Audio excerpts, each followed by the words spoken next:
పిఠాపురంలో వైద్యుల నిర్లక్ష్యంతో గర్భిణీ మృతి. డెలివరీ కోసం ఆసుపత్రిలో చేరిన దొండపాడు శ్రీదేవి నార్మల్ డెలివరీ చేసేందుకు వైద్యులు ప్రయత్నం. కానీ వైద్యుల నిర్లక్ష్యంతో బిడ్డతో పాటు బయటకు వచ్చిన గర్భసంచి. దాంతో హడావిడిగా కాకినాడ జీజీహెచ్ కు రిఫర్ చేసి చేతులు దులుపుకున్న పిఠాపురం ప్రభుత్వ వైద్యులు.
డెలివరీ అక్కడ పిడాపడని అయింది అన్నామండి. డెలివరీ టైంలోనే మూడు లీటర్ల రక్తం పోయింది, గర్భసంచి కిందకి జారిపోయింది. అమ్మాయిని శుభ్రం అక్కడే నలిపేశారు. మా దగ్గర ఏమీ జరగలేదు, బ్రతికితే బతకొచ్చు, బతకపోతే మేము చెప్పలేము, గర్భసంచి ఆపరేషన్ చేస్తాము, అవకాశం ఉంటే బతుకుతుంది, లేకపోతే లేదు, మీకు అంగీకారం అయితే సంతకాలు పెట్టండి అన్నారండి.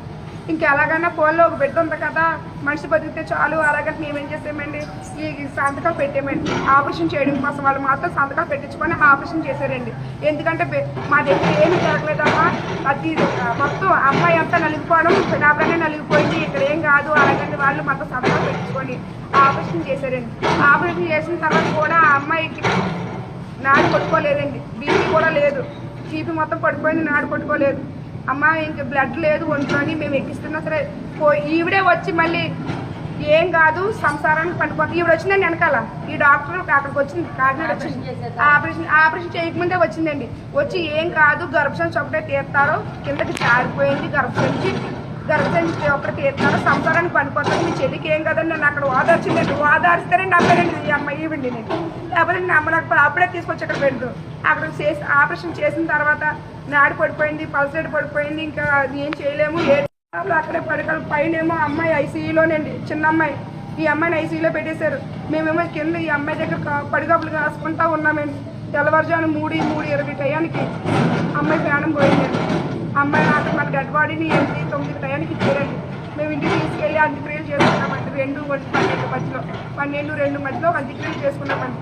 ఇలా చనిపోయిందట. అలాగని మా ఊర్లో వాళ్ళు పిల్లలు రిపోర్ట్స్ కింద వస్తాయని చూసారండి. రిపోర్ట్స్లో దొరికిందండి ఈవిడ చేసిన అన్యాయం మాకు. ఈ అమ్మాయికి బ్లడ్ కూడా సరిగా లేదు, బ్లడ్ ప్యాకేజీ ఎక్కించారు. ఆ తర్వాత కూడా ఈ అమ్మాయికి బెడ్ వచ్చి స్కోప్ లేదు, హైట్ చూస్తే తక్కువ, బేబీ 3 కేజీలు 200 గ్రాములు ఉన్నది. ఈ అమ్మాయి హైట్ తక్కువ, తర్వాత ఉమ్మనీరు కూడా తక్కువగా ఉంది. ఆశ వర్కులు ఇచ్చి పుస్తకమే కూడా ఐరిస్ అని రాశారు. ఇలా ఎందుకు వదిలేసారు, అలాగని మమ్మల్ని ఇక్కడ తీసుకొచ్చి అడిగితే ఈవిడికి అనుకూలంగా చెప్పుకుంటుందండి ఇప్పుడు.